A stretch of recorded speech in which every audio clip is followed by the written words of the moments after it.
ahí le dicen que pues me espere tantito, porque luego es bien difícil andarme pasando de uno a otro lugar. Bueno, un afortunado ya llegó, antes de que ya empiece. Bueno, ahora sí. Vamos a continuar con lo que estábamos hablando el día de ayer. Hoy toca hablar de función tubular. Como les había comentado, la verdad este es un tema súper, ultra, mega extenso porque pues básicamente tenemos que hablar acerca de todos los segmentos de la nefrona y pues la verdad en sus clases de teoría esto normalmente lo abarcan en 2 semanas, en 1 semana y media, porque pues es hablar acerca de todos los mecanismos que están aconteciendo para la reabsorción, secreción y filtración de sodio, potasio, cloro, magnesio, calcio, glucosa, aminoácidos, entre otras cosas, ¿va?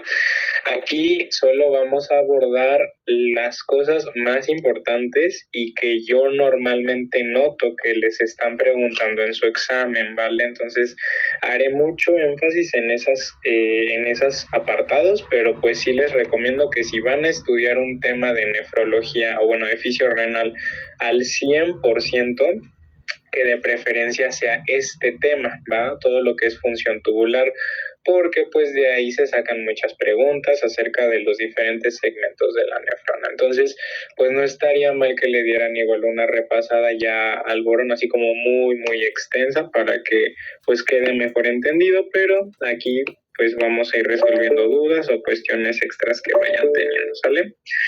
Entonces, lo primero de lo que les quiero hablar pues es acerca de un pequeño recordatorio acerca de todos los segmentos tubulares que encontramos en la nefrona, ¿va?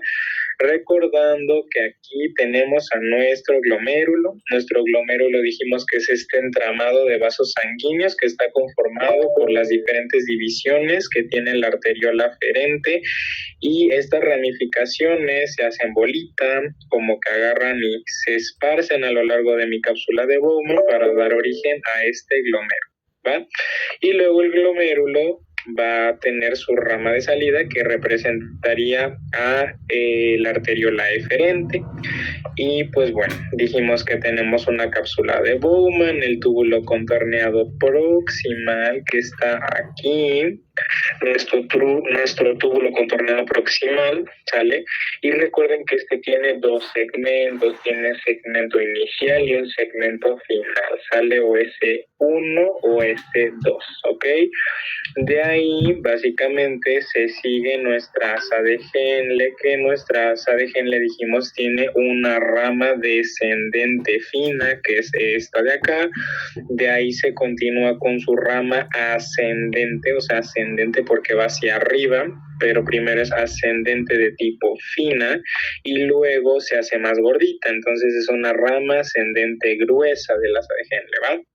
Entonces ahí van 3 porciones: rama descendente fina, ascendente fina y ascendente gruesa del asa de Henle. Después nuestra nefrona, dijimos, se continúa con su túbulo contorneado distal, ¿ok? Que es esta porción de acá. Y dijimos que cuando nuestro túbulo contorneado distal le da la vuelta a la nefrona, por decirlo así, esta conecta al ladito con el glomérulo, y en esa conexión, como la imagen que teníamos ayer en donde estaba el túbulo contorneado distal y cuando se va dividiendo ahí tenemos al glomérulo. Bueno, entre ese espacio se encuentra nuestro aparato yuxtaglomerular, en donde aquí lo que más destaca pues es la mácula densa. De ahí la mácula densa, dijimos, se encuentra, tenemos a nuestro túbulo distal y aquí encontramos a nuestro conducto colector. Ahora, el conducto colector tiene varias partes. Tiene una parte cortical, porque recuerden, esto de aquí es la corteza, entonces tiene un segmento cortical y luego tiene un segmento medular. Sale todo lo que viene estando acá. A esto le llamamos la médula. Recuerden que aquí estaría la corteza renal, ¿sale? Que es esto de acá. aquí está la médula renal y nosotros lo que estamos viendo es la misma división, la parte cortical del conducto colector y la parte medular, solo que el conducto colector le gusta hacernos la vida difícil y los libros de fisiología lo manejan como dos segmentos, un segmento medular externo y un segmento medular interno. ¿De qué depende esto? De la cercanía que esto tenga con nuestras papilas renales. Entonces, aquí tenemos la parte externa y la parte interna es la que está más cerca de la desembocadura con el sistema colector de la orina, ¿sale? Es decir, con nuestra pelvis renal. Mientras más cerca esté de la pelvis renal, pues es interno, y mientras más cerca esté de la corteza es externo, ¿va?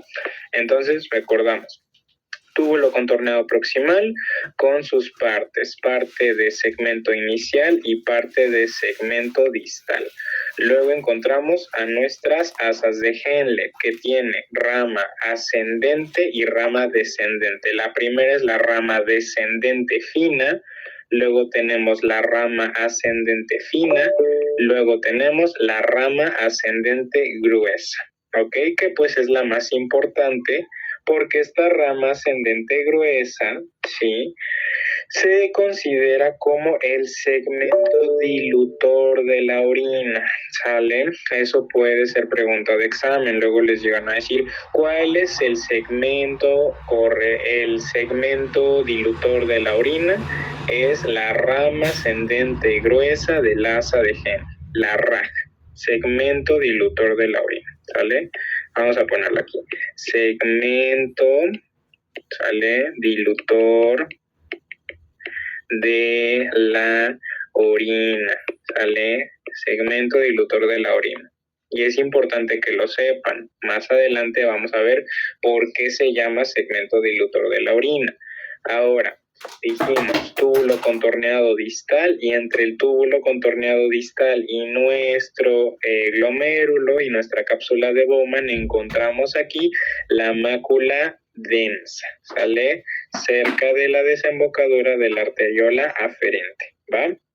Y por último, el conducto colector, que tiene su segmento cortical, conducto colector cortical, y su segmento medular, conducto colector medular. Se divide en externo y en interno. Interno siendo lo que está más cerca de la pelvis renal y externo lo más cerca de la corteza renal, ¿sale? Y pues bueno, aquí tenemos a nuestro conducto de Bellini, que básicamente va a drenar ¿en dónde? En la pelvis renal, ¿sale? En la pelvis renal, ¿ok? Así que ahora que ya le dimos un vistazo más microscópico a todo el conjunto de segmentos tubulares, vamos a pasar ahora sí a lo que viene siendo la función de cada uno de estos túbulos. Vamos a empezar ahora bien con el túbulo contorneado proximal. El túbulo contorneado proximal, por excelencia, entiéndanlo como el segmento de la nefrona en donde más productos se están reabsorbiendo, ¿ok?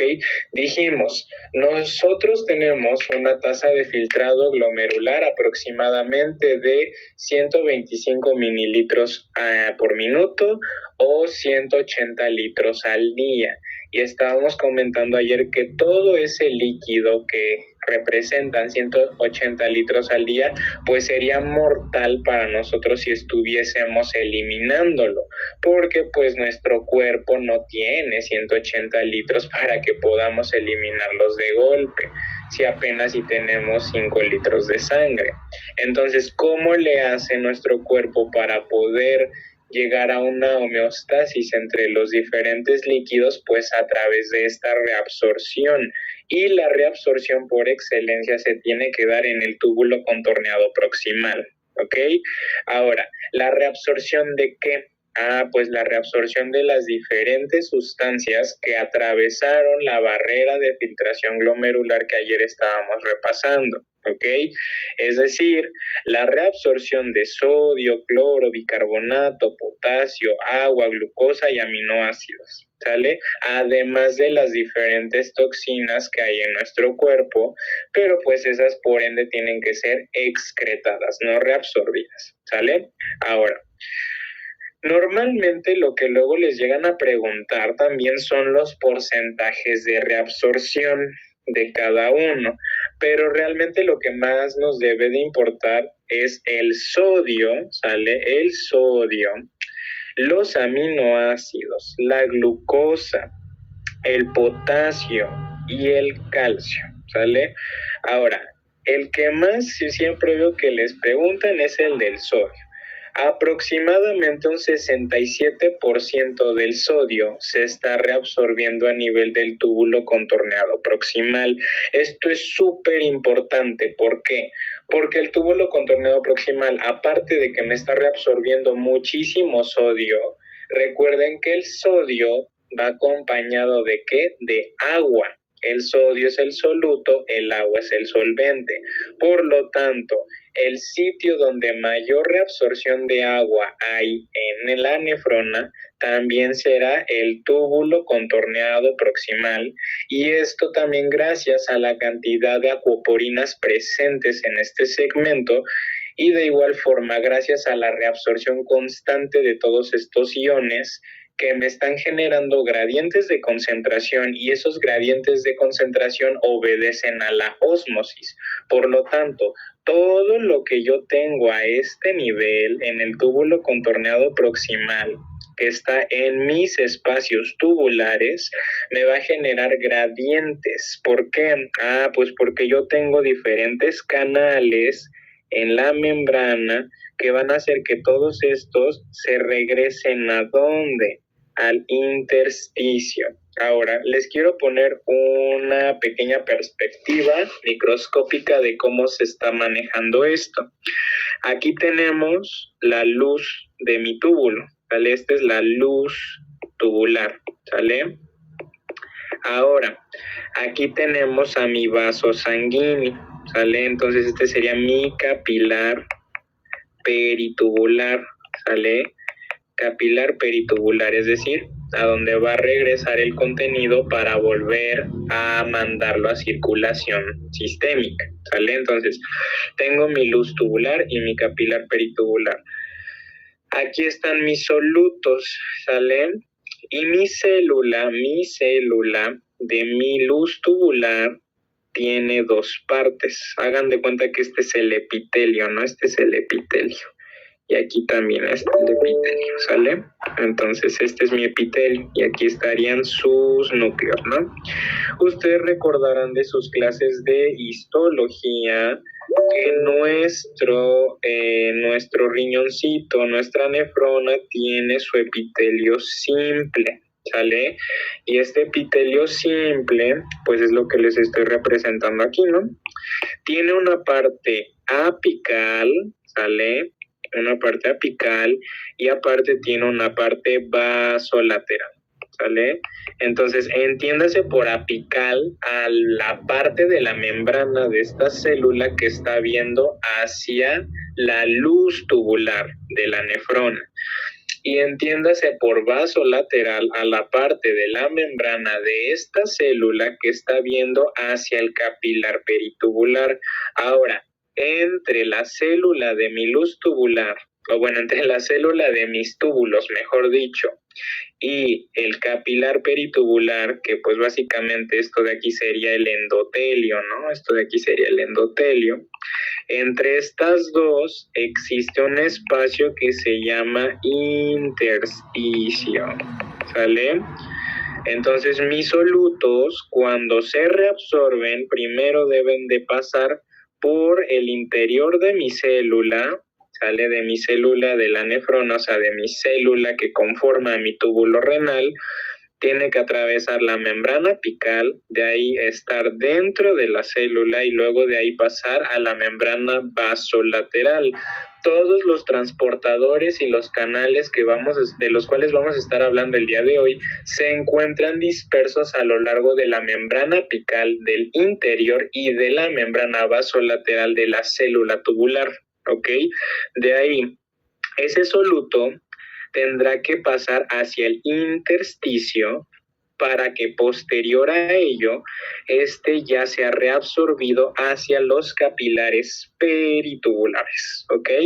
Entonces, en este segmento específico, que es el túbulo contorneado proximal, dijimos, se está reabsorbiendo mucho sodio, se está reabsorbiendo mucho cloro, bicarbonato, etcétera.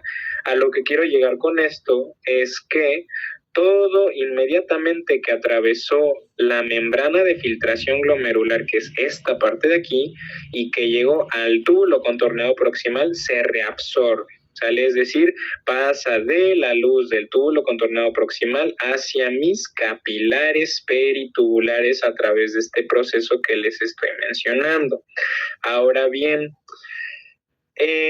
algo que es vital que ustedes recuerden para toda su vida es que la glucosa y los aminoácidos en el túbulo contorneado proximal tienen que reabsorberse en un 100%. ¿Qué significa eso? Que ni en el asa de Henle, ni en el túbulo contorneado distal, ni en el conducto colector vamos a encontrar glucosa o aminoácidos, ¿sale? Estos deben sí o sí reabsorberse. ¿Va? ¿Hacia dónde? Hacia mis capilares peritubulares para que estos después los regresen a circulación sistémica.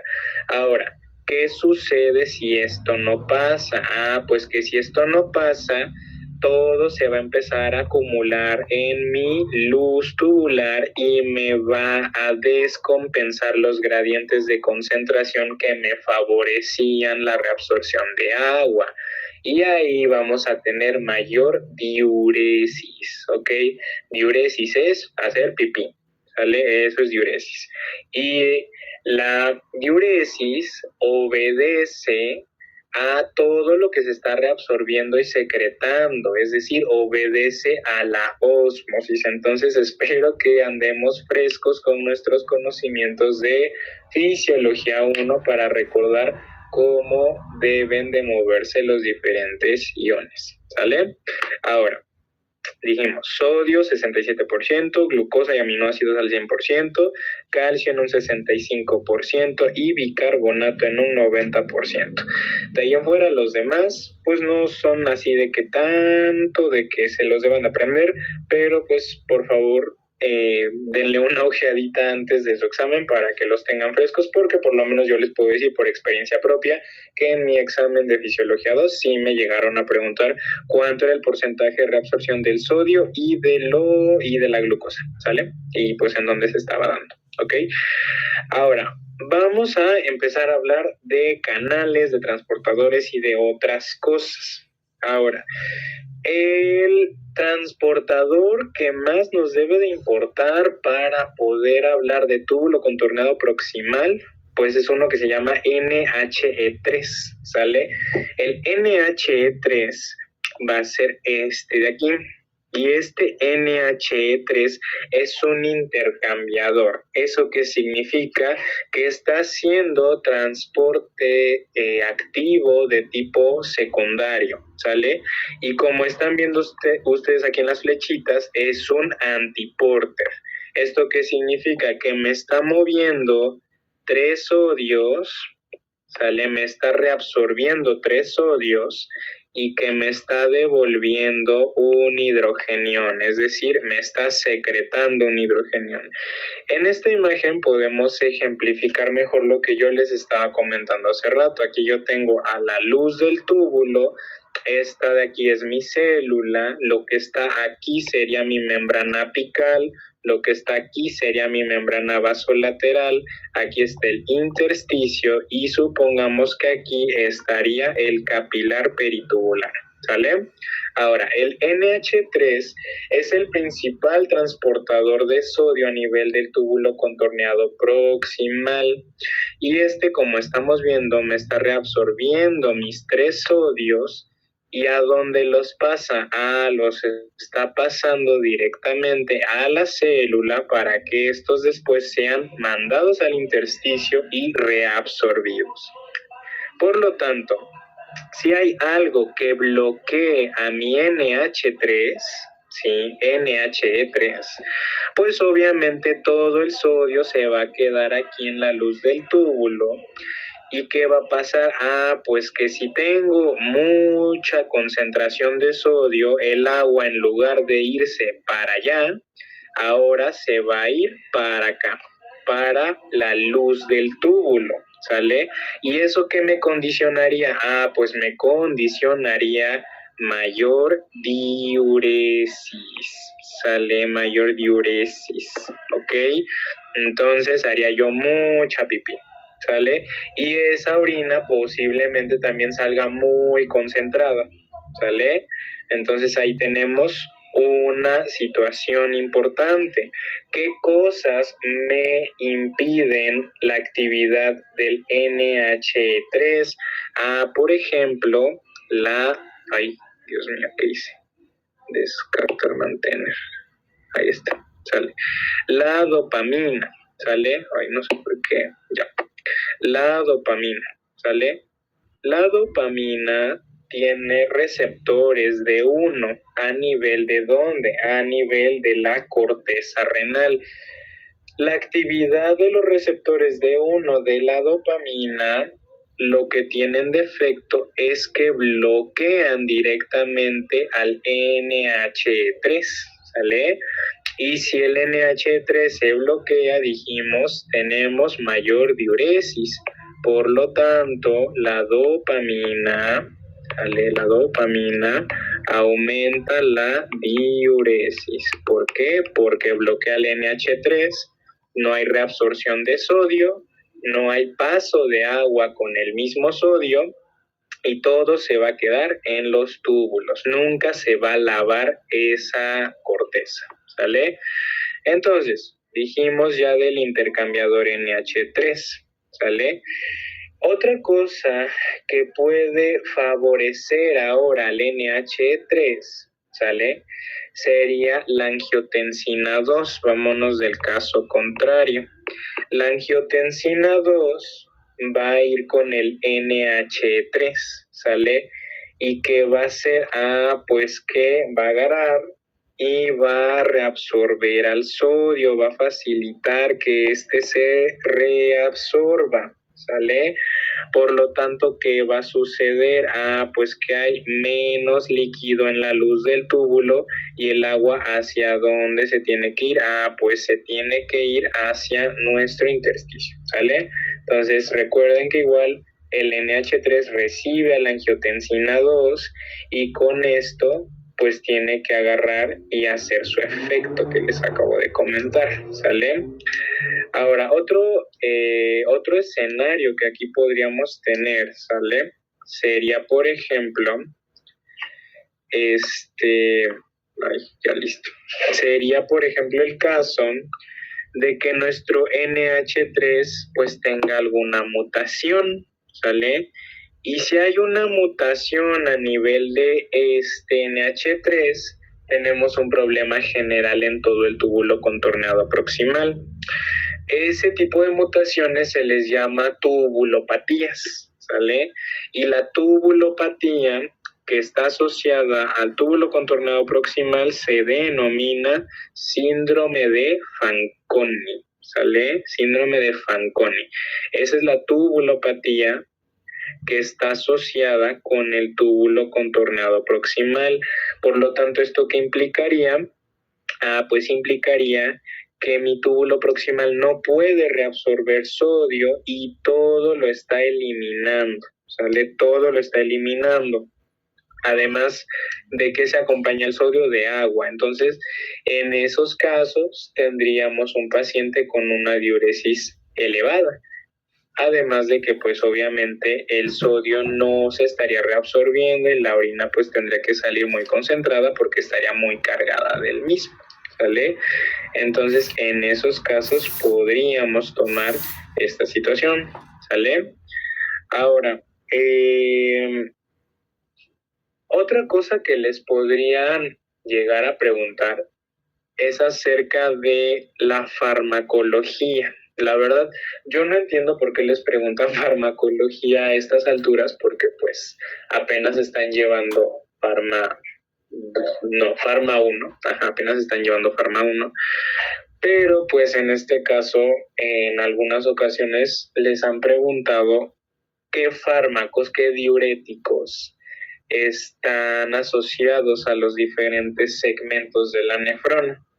Y específicamente hablando del túbulo contorneado proximal, el que está mayormente, o bueno, el diurético que está asociado a túbulo contorneado proximal sería los inhibidores de la anhidrasa carbónica. Ahora bien, la anhidrasa carbónica también se va a encontrar a este nivel, a nivel de mi túbulo contorneado proximal.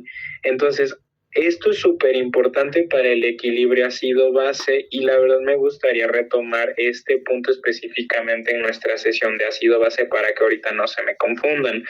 Pero recuerden que la anhidrasa carbónica predominantemente se va a hallar aquí, en mi túbulo contorneado proximal. Entonces, aquí, si nosotros inhibimos a la anhidrasa carbónica, pues obviamente todas las reacciones que conllevan a la formación del bicarbonato, ¿sale? Y todo lo del ácido carbónico y lo que ustedes ya se lo saben, no va a poder funcionar.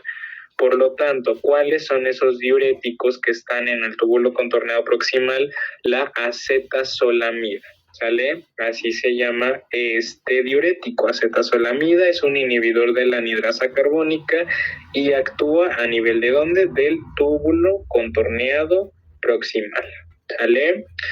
Entonces, ese rollo de ácido base, vamos a tener una clase especializada para que hablemos de ácido base y no se me hagan pelotas con eso. Entonces, no se preocupen por el momento. Sí lo vamos a explicar, pero más adelante. Ahora, ya les estaba comentando los efectos de los receptores de 1 y de la angiotensina 2. Dijimos la angiotensina 2 actúa en el NH3. Dijimos que ahora tenemos mayor sodio y mayor cantidad de agua que está pasando hacia el intersticio y pues todo esto va a aumentar ¿qué? Pues va a aumentar el volumen circulante efectivo, ¿no? Entonces vamos a tener más cantidad de líquido regresando al cuerpo. Y pues eso es súper importante porque recuerden que precisamente mi sistema renina, angiotensina, aldosterona se activa cuando se detecta una disminución del volumen circulante efectivo. Por lo tanto, ¿qué queremos lograr con el riñón? Pues que haya más reabsorción de solutos para que esa reabsorción de solutos me conlleve a un aumento del volumen circulante efectivo por el efecto secundario que está realizando la ósmosis, ¿sale? Porque recuerden, si reabsorbemos más solutos, hay más agua reabsorbiéndose y es más agua que está llegando nuevamente hacia mis arteriolas y que esto va a mejorar o va a aumentar el volumen circulante efectivo, ¿sale? Y ahora que estamos hablando de la angiotensina 2, también es importante que ustedes recuerden que la angiotensina 2, además del efecto de reabsorción de sodio que les estoy comentando en el túbulo proximal, también posee un efecto vasoconstrictor. ¿En dónde? En la arteriola eferente, ¿sale? Entonces, esta angiotensina 2 también hace vasoconstricción, ¿sale? ¿En donde? En la arteriola eferente. Y si tenemos vasoconstricción en la arteriola eferente, ¿qué dijimos ayer que va a suceder? Pues que si cerramos la llave de ida, todo el líquido se va a regresar a mi cápsula de Bowman y esto condiciona un aumento de la tasa de filtración glomerular. Y si tenemos más tasa de filtrado glomerular, hay más líquido que está llegando a mi nefrona y este líquido que está llegando a mi nefrona va a pasar por mi túbulo contorneado proximal y ahora ¿qué va a hacer? Se va a reabsorber por el NH3 que está moviendo sodio, ¿vale? Ahora, dudas o preguntas que tengan con esta situación para que me pase a la glucosa. ¿Todo bien? Sí, dale, todo bien. Sale, vámonos a la glucosa, porque esto es un relajo. La glucosa.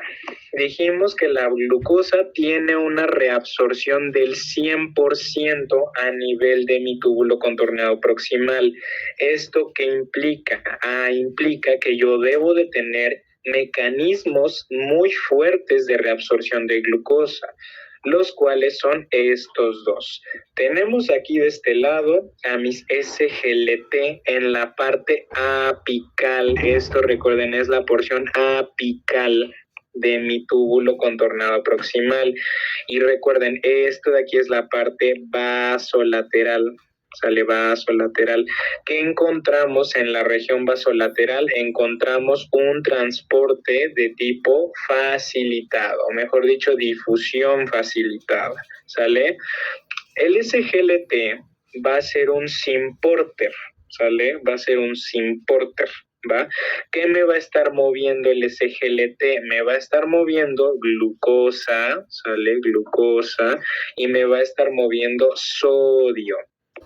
¿Sale? Es un symporter. Entonces estamos hablando de transporte activo de tipo secundario, en este caso symporter, a diferencia del antiporter que vimos que era el NH3, ¿sale?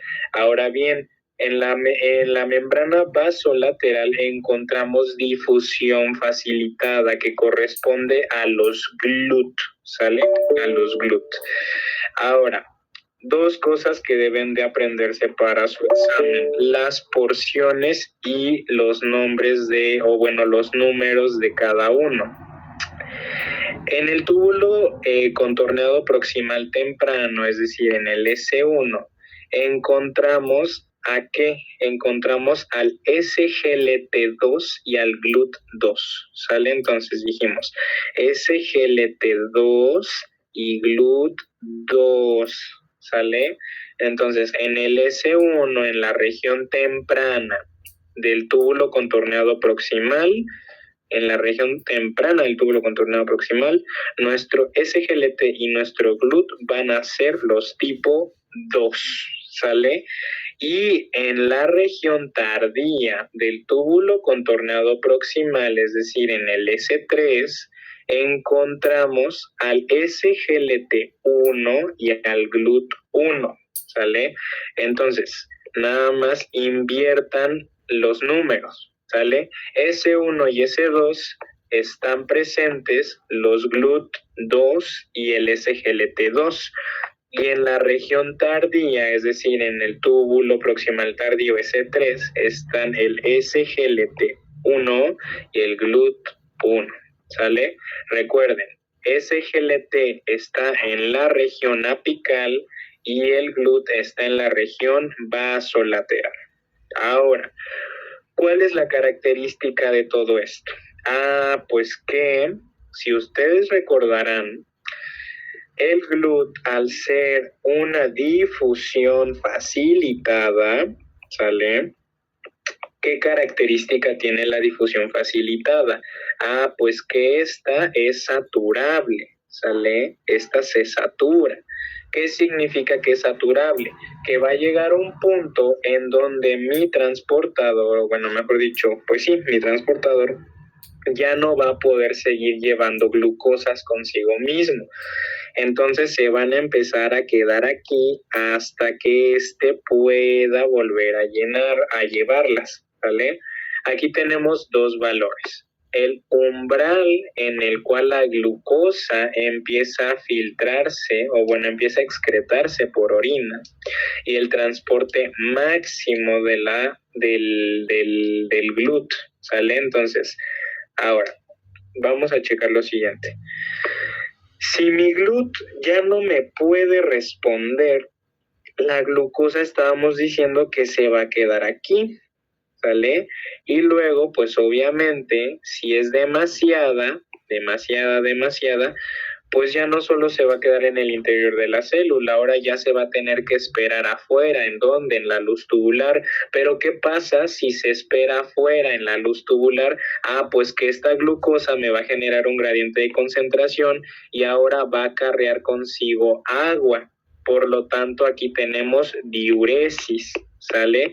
Ahora, el punto de concentración en donde la glucosa me genera la diuresis es a partir de los 200 miligramos por decilitro. ¿De qué? De glucosa, ¿sale? Cuando tenemos una glucemia de 200 miligramos por decilitro, en ese punto está pasando lo que les estoy dibujando aquí, que la glucosa se empieza a quedar aquí estancada en la luz del túbulo. Si la glucosa se queda estancada en la luz del túbulo por el gradiente de concentración que se acaba de generar, el agua ya no va a pasar hacia el intersticio y ahora se va a empezar a ir hacia la luz provocando diuresis, ¿ok? Entonces, ahí tenemos que esto sucede a los 200, ¿ok?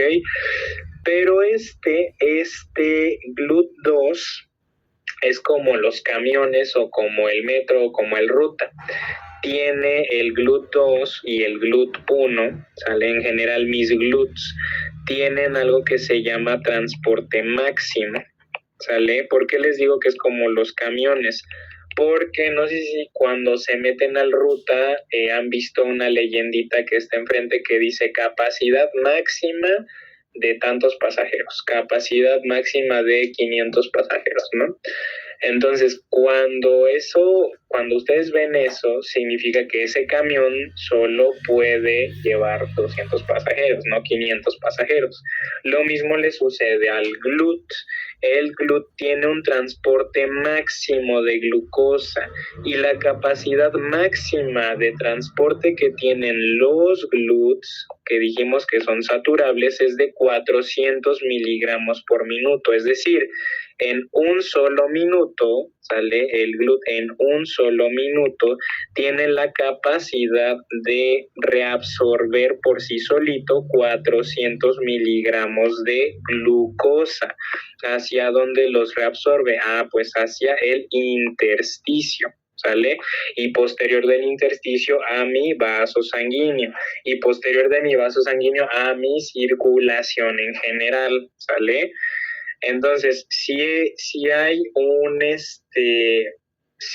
por ejemplo, mucha glucemia, pues hablándose de mucha glucemia, o sea, más de 200, pues obviamente mi GLUT, como solo tiene un transporte máximo de 400, no va a poder ser capaz de acarrear 500 miligramos o 600 miligramos por minuto, ¿sale?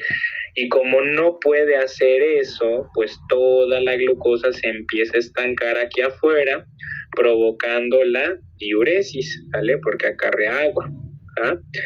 Entonces, ahí tenemos umbral y transporte máximo, ¿sale? Recuérdenlo muy bien. ¿Dudas o preguntas que tengan con esto?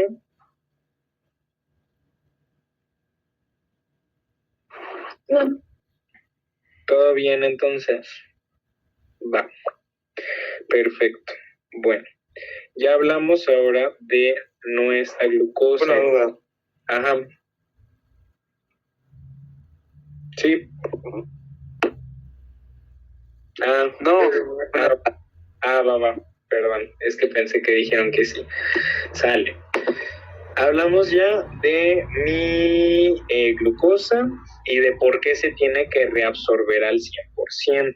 ¿Sale? Entonces es muy, muy importante que recuerden eso porque por lo menos de cuál es el transportador apical o cuál es el vasolateral o de cuál es el umbral o de cuál es el transporte máximo, pues sí les van a llegar a preguntar. En otros libros se van a encontrar que el transporte máximo es de 375, ¿sale? Pero pues normalmente los libros lo llegan a redondear a 400, pero igual si ven 375 o algún número que se vaya acercando al 400, pues esa es la respuesta, ¿sale? Y la situación con el umbral, pues igual lo marcan he visto que dicen 180, he visto que dicen 200, he visto incluso que dicen 250, pero pues en sí el umbral aborda a los 200. ¿Sale? Entonces igual cuando vean eso, pues ahí es en donde encontrarán la respuesta a lo que les estarían poniendo en su examen, ¿sale? Otra cosita que se me olvidó comentarles del túbulo contorneado proximal es que a este nivel igual hay cierta actividad, hay cierta actividad de la hormona paratiroidea. Se los voy a dibujar aquí, ¿va? En el túbulo contorneado proximal, igual, pues aquí teníamos esta cosa. Si se dan cuenta, hay reabsorción de calcio, del 65% del calcio. Ahora, ¿esto a qué obedece?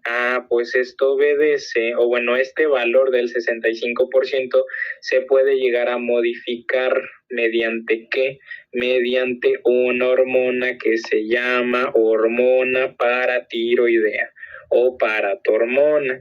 La hormona paratiroidea o paratormona tiene actividad en el túbulo contorneado proximal de igual forma, y la actividad que ésta tiene es mediante la reabsorción de calcio, ¿sale? Activa precisamente los canales que van a ayudar a la reabsorción de calcio para que éste se devuelva a circulación sanguínea y tengamos ahora más calcio sérico libre, ¿sale? Y ese es un tema de endocrinología que entra directamente con esto, porque pues al final del día esto es metabolismo del hueso, metabolismo mineral. Lo que sucede con la hormona paratiroidea es que esta se va a activar cuando el cuerpo detecta cantidades disminuidas de calcio sérico, ¿sale? Y la paratormona va a tener dos acciones, o sea, sí va a tener que sacar más calcio del cuerpo, o bueno, mejor dicho, va a sacar más calcio del cuerpo para poder restituir los niveles de calcio sérico. ¿De dónde va a sacar ese calcio? Lo va a sacar a través de la reabsorción de calcio. ¿En dónde? En el riñón, ¿sale? ¿En qué segmento? En el túbulo contorneado proximal. Pero además de esto, va a favorecer algo que se llama resorción ósea, es decir, va a quitarle calcio al hueso, ¿sale? Va a activar a los osteoclastos para que estos degraden los depósitos de hueso y que de esta forma ese calcio sea liberado a nuestra circulación para que pueda utilizarse en forma del calcio sérico. Y ustedes saben que el calcio sérico nosotros lo queremos para muchas cosas, por ejemplo, para la actividad del músculo, para la actividad de la neurona, para generar nuevos potenciales de acción, que este calcio se tiene que unir con nuestra sinaptotagmina y todo lo que ya dijimos en fisión 1, ¿no? Entonces dijimos, paratormona reabsorbe calcio en el túbulo contorneado proximal y resorción ósea, ¿sale? Sé que esto no va con el riñón de la paratormona, pero pues igual es fisiología endocrina y pues ustedes en su examen les van a preguntar fisiología endocrina, ¿sale? Porque también es parte del módulo de fisio 2. ¿Vale? Y en el túbulo contorneado proximal igual hay activación de una vitamina, ¿sale? Que va a ser la vitamina D, ¿ok? La vitamina D se va a activar en el túbulo contorneado proximal, ¿sale? Bueno, ahora sí, ya que hablamos de mucho túbulo contorneado proximal, vamos a pasar a nuestra asa de Henle, ¿vale? Dijimos, tenemos asa de Henle, rama descendente fina, rama ascendente fina y rama ascendente gruesa, ¿sale? Tenemos esas tres. Y la rama ascendente gruesa, o también llamada la RAG, dijimos que esta rama ascendente gruesa, ¿vale? Se considera el segmento dilutor de la orina, ¿sale? Segmento dilutor de la orina. ¿Cuál es la característica que tiene el asa de Henle? Pues que en el asa de Henle vamos a tener que los solutos que venían aquí del túbulo contorneado proximal, ya en su mayoría empezaron a reabsorberse, ¿sale? Empezaron a reabsorberse y jalaron mucha agua, ¿sale? Jalaron mucha agua. Y de hecho aquí lo podemos ver. En la rama, o bueno, en la asa descendente delgada, es decir, en este nivel, se está igual reabsorbiendo mucha agua porque hay muchas acuaporinas, ¿va?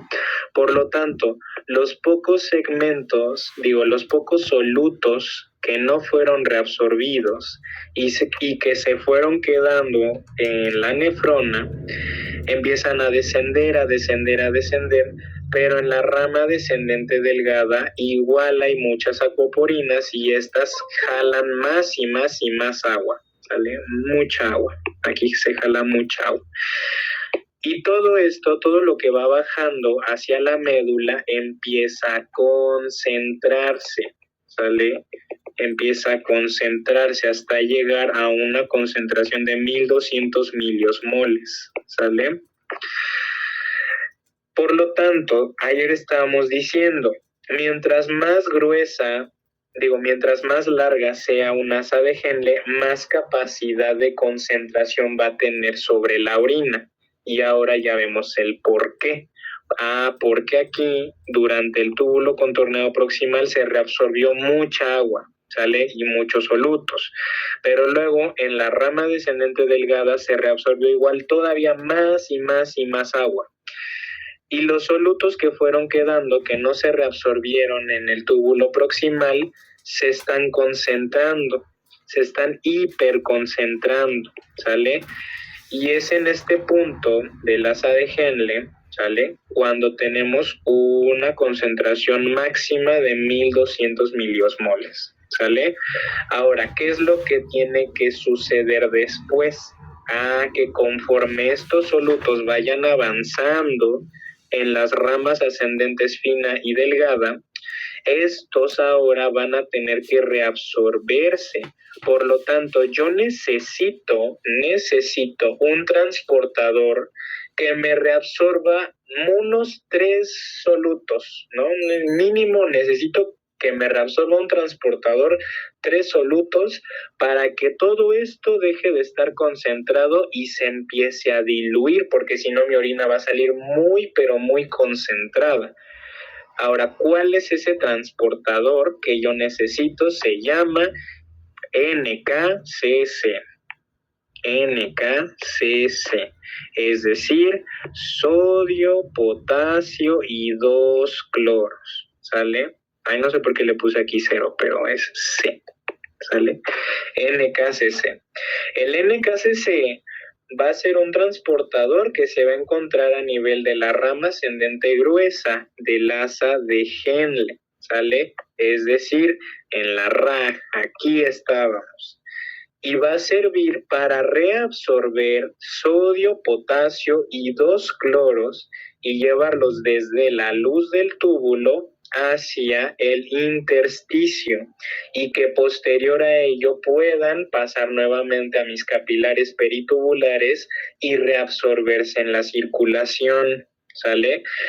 Por esto mismo, se considera que la rama ascendente gruesa es el segmento dilutor de la orina. ¿Por qué? Pues porque yo tenía una luz muy concentrada, ¿no? Yo tenía los túbulos muy, pero muy concentrados y necesito diluirlos. ¿Cómo lo diluyo? Quitando solutos, ¿sale? Quitando sodio, potasio y cloro.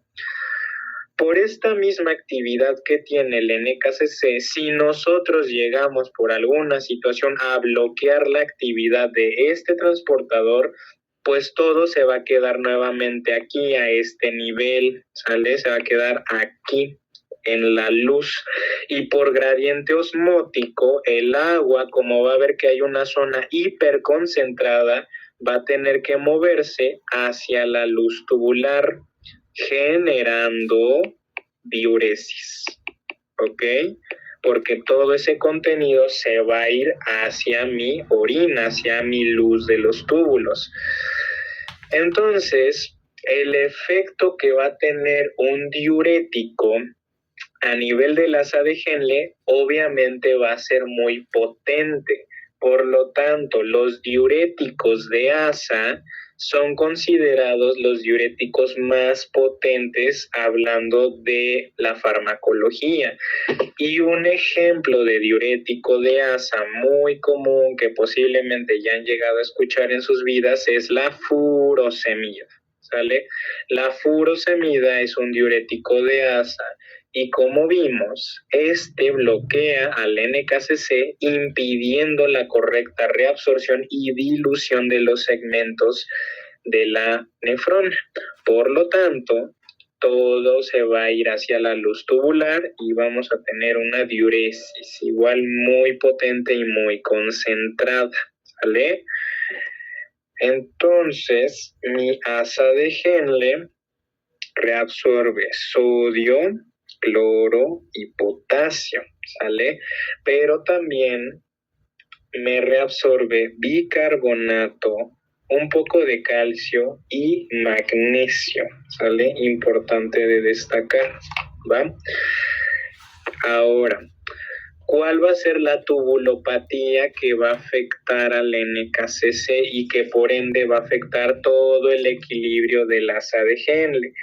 Pues esa tubulopatía se llama síndrome de Bartter, como lo tienen aquí escrito. Síndrome de Bartter, ¿sale?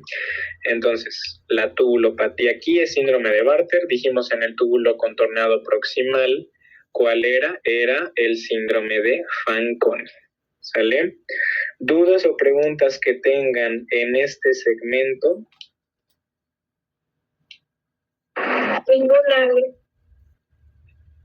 Sale. ¿Todo bien los demás?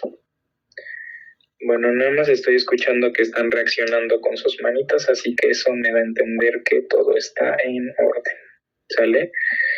Bueno, ya dijimos por qué es el segmento dilutor, la importancia del NKCC, y si se dan cuenta, aquí también tenemos unos NH3 porque tenemos reabsorción de sodio y secreción de hidrogeniones, ¿va? Pero bueno, eso ya después lo retomaremos en ácido base. Vamos a pasar al túbulo contorneado distal, ¿sale? El túbulo contorneado distal se va a caracterizar principalmente por una reabsorción nuevamente de sodio y una reabsorción de cloro, solo que aquí de acá, sin porter que encontramos se llama NCC, es decir, un sodio y 2 cloros, ¿sale? Va a reabsorber un sodio y 2 cloros, ¿hacia dónde? Hacia la célula. Posterior de ello los vamos a reabsorber al intersticio y después ¿a dónde? A mis capilares peritubulares. Aquí también encontramos las bombas de sodio-potasio, ¿sale? Recuerden su bomba de sodio-potasio ATPasa, también se van a encontrar este nivel y pues en general me van a estar ayudando a mandar a mi sodio al intersticio, ¿ok? Entonces, el túbulo contorneado distal principalmente tiene una capacidad reabsortoria o reabsorsoria, ¿sale? De sodio y de cloro.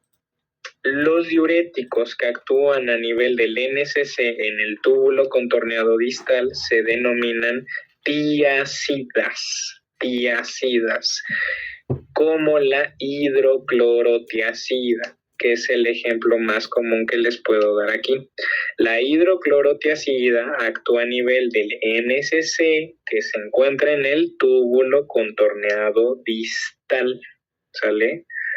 Y ahora, ¿cuál es la característica cuál es la tubulopatía característica de este segmento? Pues que en este segmento, ¿sale? Se encuentra algo llamado síndrome de Giedelman, que va a ser una tubulopatía asociada a la mutación del NCC, en donde nuevamente, si no funciona el NCC, yo voy a tener exceso de sodio y exceso de cloro en mis túbulos y esto me va a condicionar un gradiente de concentración en donde el agua va a tener que venir a diluir todo esto y esto generará diuresis, ¿sale? Diuresis, ¿ok? El túbulo contorneado distal, la verdad, pues es bastante sencillo de explicar a diferencia del asa de Henle y del túbulo contorneado proximal, ¿sale? Entonces, ahí ténganlo en cuenta. Vamos a pasar a uno que está un poquito más complicado, que vendría siendo el conducto colector, ¿va?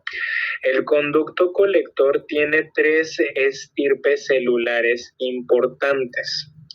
La primera estirpe celular de la que quiero que se acuerden es de esta, que se llaman células principales.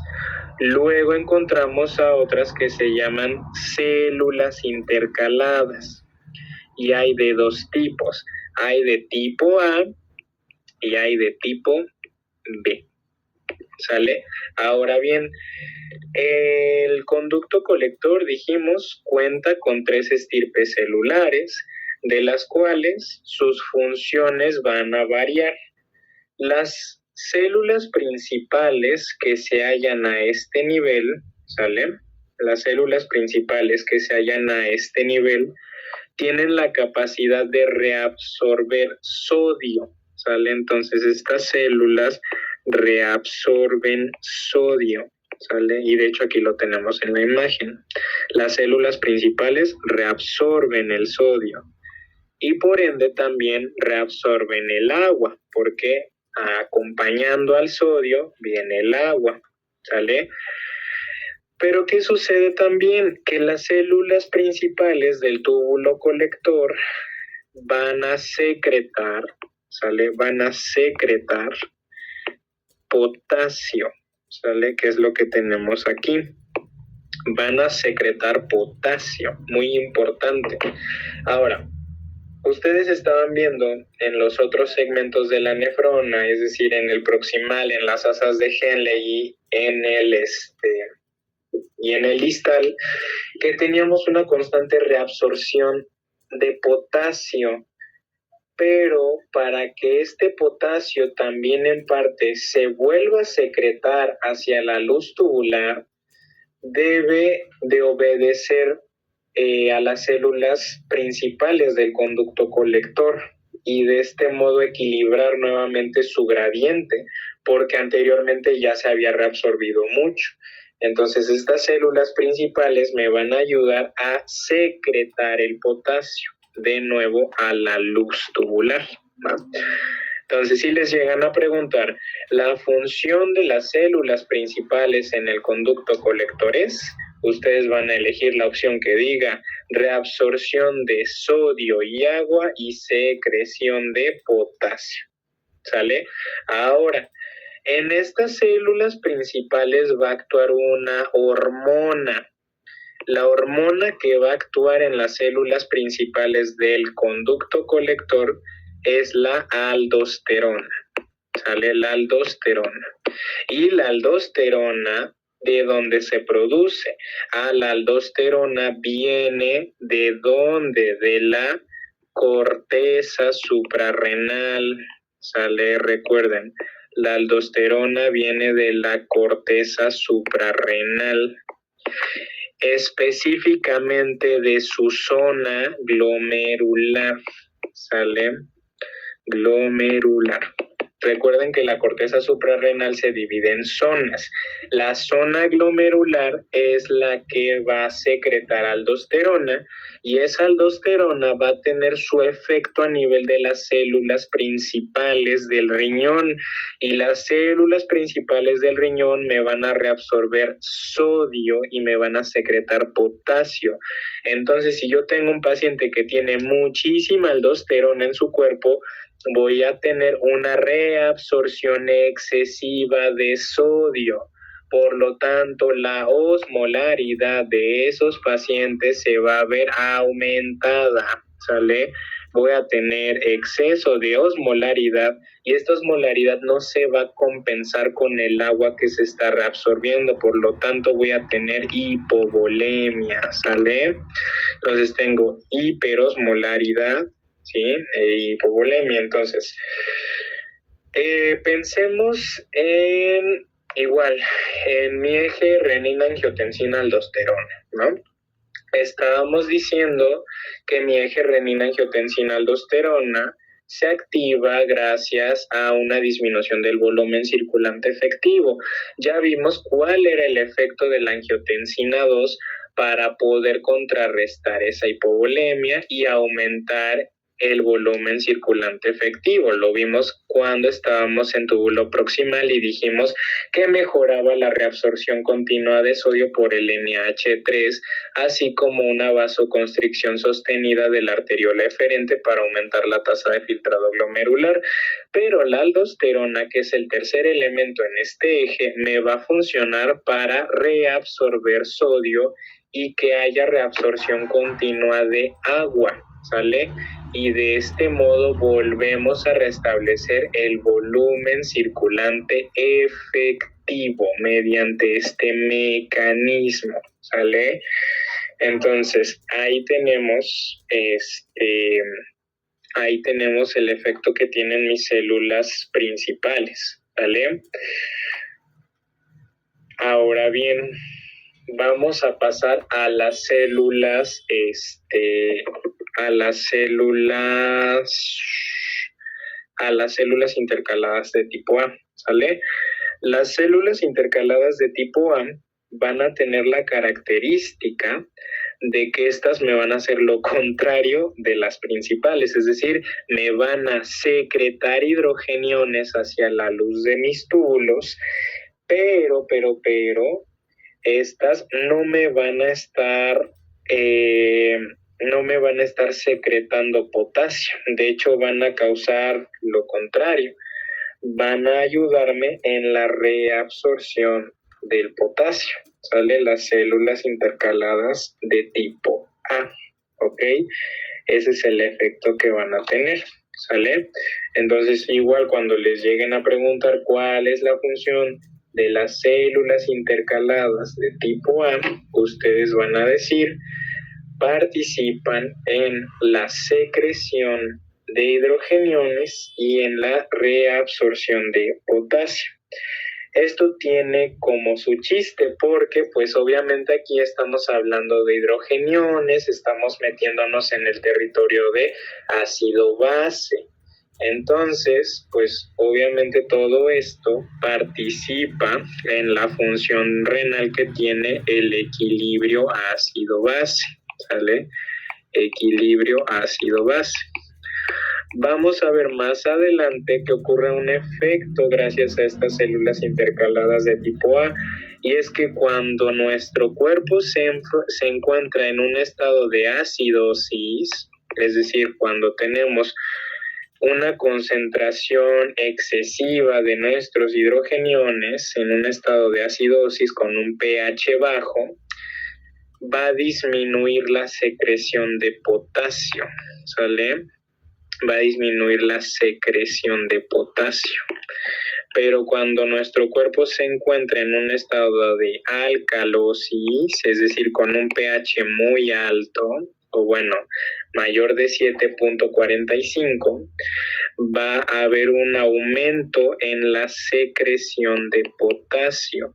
Y este mecanismo va a estar mediado por las células intercaladas de tipo A, que estamos viendo que mientras tengamos mayor cantidad de hidrogeniones, ¿sale? Va a ocurrir una disminución en la secreción de potasio, es decir, aumenta la reabsorción de este ion. Y en su defecto, si yo tengo muchas bases y un pH elevado, pues va a haber una mayor secreción del potasio, ¿sale? Entonces ese es el efecto. Y finalmente, las células intercaladas de tipo B participan en la secreción de bicarbonato y en la reabsorción de hidrogeniones, ¿vale? Entonces estas células de tipo B, vamos a ponerlo aquí, la célula de tipo B va a secretar bicarbonato, sale HCO3, y va a reabsorber hidrogeniones, ¿sale? Entonces, células principales reabsorben sodio y agua y secretan, ¿qué? Secretan potasio. Células intercaladas de tipo A van a secretar hidrogeniones y reabsorber potasio. Células intercaladas de tipo B van a secretar bicarbonato y van a reabsorber hidrogeniones.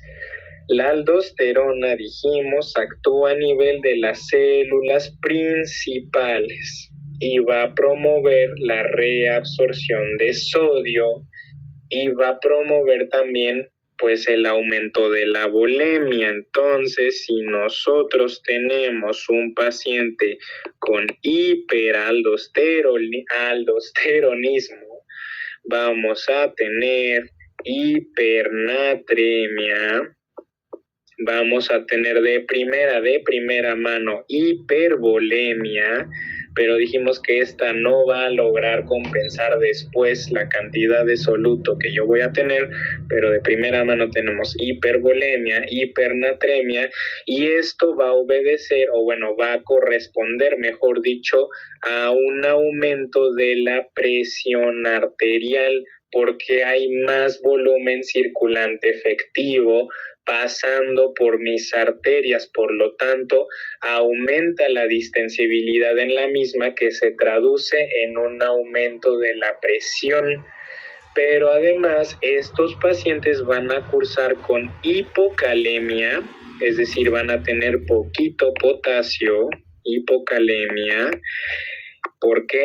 Pues porque dijimos que la aldosterona secreta potasio, por lo tanto todo ese potasio se va a estar yendo a la orina, se va a estar orinando, por eso tenemos hipocalemia.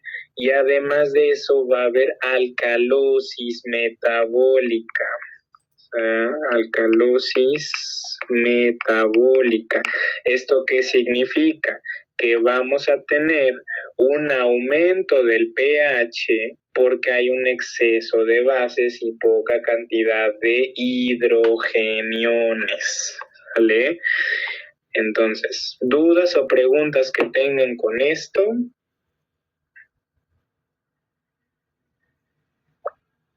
Está muy bien, Ale. Sale, perfecto. ¿Cuál es la tubulopatía del conducto colector? Va a ser el síndrome de Little. Síndrome de Little. ¿Y cuáles son los diuréticos que actúan en el conducto colector? Se llaman ahorradores de potasio. ¿Por qué son ahorradores de potasio? Porque si yo bloqueo a la célula principal, entonces no se va a estar perdiendo potasio, se va a estar reabsorbiendo, ¿sale? Y si a eso le sumamos que de por sí la célula intercalada de tipo A reabsorbe potasio, pues yo voy a tener mucho potasio en mi cuerpo, o bueno, regresando a mi cuerpo. Por eso se llaman ahorradores de potasio, ¿sale? ¿Cuáles son los ejemplos? La amilorida y el triamtireno. ¿Sale? Así se llaman. Amilorida y triamtireno son fármacos ahorradores de potasio que actúan en el conducto colector. ¿Sale? Porque pues el conducto colector es el principal lugar donde se está dando la homeostasis del potasio en la nefrona. ¿Sale? Y ya vimos todos los efectos que tiene esto, ¿va? Además de esto, si hay un fallo en la secreción de los hidrogeniones, es decir, un fallo en la célula intercalada de tipo A, pues yo voy a tener muchos hidrogeniones regresando a la luz tubular, lo que me va a ocasionar una pérdida excesiva de estos. Y mi célula, o bueno, mejor dicho, mi cuerpo va a perder ácidos y mi cuerpo caerá en un estado pues de alcalosis, ¿no? ¿Dudas que tengan con esto? Porque de aquí ya sigue concentración de la orina, pero mi garganta está empezando a secarse. Así que, bueno, ya vimos todo esto. ¿Qué más se me está olvidando por comentarles antes de hacerles a ver qué más les iba a decir? Ya me acordé. En el túbulo proximal, la reabsorción de sodio se puede ver entorpecida, o mejor bien dicho, inhibida por otra sustancia producto del corazón que se llama péptido natriurético auricular, o también llamada PNA, ¿sale?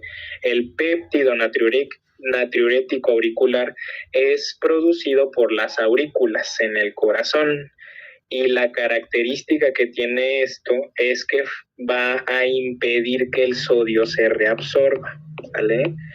Si impedimos que el sodio se reabsorba, entonces hay mucho sodio en la luz de los túbulos y ya dijimos que el agua se va hacia los túbulos ocasionando diuresis, ¿va? Eso es otra cosa que les quería comentar acerca del proximal y que se me había pasado, ¿va? Y bueno, yo creo que con esto ya abarcamos gran parte de las cosas que les pudiesen llegar a preguntar acerca de este tema, del tema de todo esto de los segmentos tubulares. Entonces, la verdad ya se me está agotando la garganta porque ya no soy tan joven como antes y me canso. Entonces, ¿quieren? Mañana vemos concentración y dilución de la orina y empezamos con una introducción de ácido base. Ustedes digan. Sí, Ale, está bien. Sale, para que igual ya descansen porque ya son las 10:22 y no creo que se quieran echar la clase hasta las 11, ¿va? Entonces, pues mañana les aviso. Yo creo, no sé si ustedes quieren, dejamos la clase de mañana a las 9 p.m. igual que ahorita y que antier, o quieren que sea más temprano. A las 9 está bien. Sale. Entonces, mañana nos vemos a las 9. Descansen, cuídense, duerman bonito y prepárense porque pues recuerden que la siguiente semana es su examen de Fisio 2. ¿Va? Gracias.